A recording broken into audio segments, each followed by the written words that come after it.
Okay. Di ba nagkaroon tayo ng spelling last week? And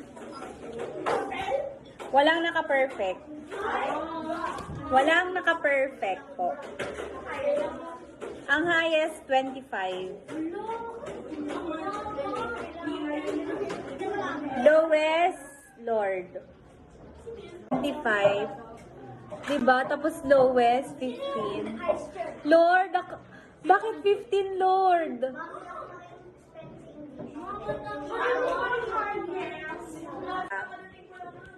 Ito na talaga. Villamor, 49. 49. I'm just kidding, guys. Ang taas niya. 49 ang highest.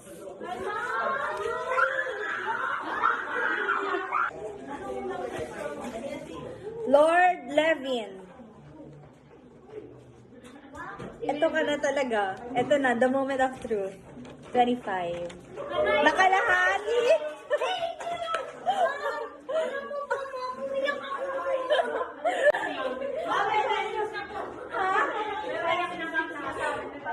Hindi ba? Sinabi ko na, ang saya ko nag-badminton tapos sinabi ko na ako.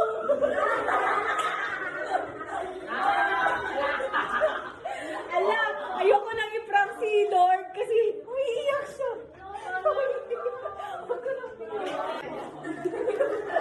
Ala na hindi. Joke lang kita, Lord. Sorry, Lord. Ala, si Lord. Uy, wag ka na umiyak.